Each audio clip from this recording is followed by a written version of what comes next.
So you may discern what is the will of God, what's good and acceptable and perfect. So apparently the will of God is good and acceptable and perfect, right? That we know that. So let's just see some things where you might say, is this God's will? So you come across some very hungry children sitting with nothing. And I ask you, is that good and acceptable and perfect? No, I'm serious. It's a real question. Is it? No, it's not.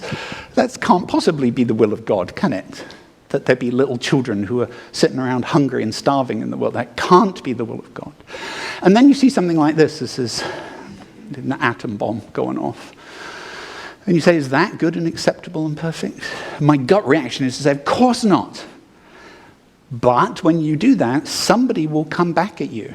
And they will do a kind of utilitarian ethic, a weighing of ultimate goods and bads. And they'll say, but maybe if you set off an atom bomb, you could prevent a lot of additional deaths in a war by ending it now. So maybe it's not quite so clear as with the hungry children. It is to me, but other people can argue. Or then there's this, when somebody is sick in a hospital bed, and we say, is that God's will? Is that good and acceptable and perfect? Because here's the thing. Sometimes when somebody is very sick in a hospital bed and they're dying, you might wind up sitting by their bed. You might. And I remember the first time I had to do this as a pastor.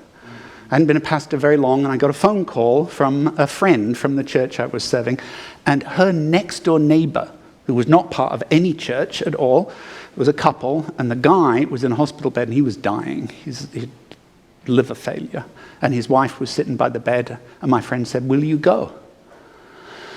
I was petrified, to be honest. I had the faintest idea what to do. I never met them. I didn't know them.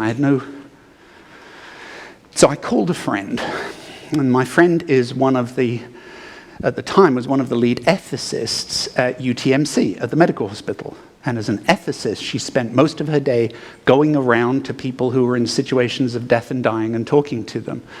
And it was the sort of thing where the physician says, it's time to pull the plug out now. And she comes and sits with you and talks you through it. I don't know how she does it. I just don't. But anyway, so she's very, very expert at working with. So I called her on the phone and I said, Joy, tell me what to do. And she said, there's only one rule, really. She said, don't say anything stupid. Now, if you know me, you know that's not helpful to me. I need a list. So I said, for example, and she said, when someone's lying like this and you're sitting with their spouse by the side of the bed, you don't say, God needs another angel. Because that's stupid. You don't say, they'll be better off where they're going, because that's stupid. But top of her list, she said, never, ever, ever say, well, it's God's will. She said, how could it possibly be God's will when everybody has been praying that they get better? The physicians and the nurses and everybody else has been laboring to make them well. If it's God's will that they die, then all of us were working against God's will, deliberately, right? It would mean, people like Jeremy, who's a physician, he spends his whole life working against the will of God. If it's really the will of God that this person die, and she said, that can't possibly be right. It's ridiculous. Don't say it.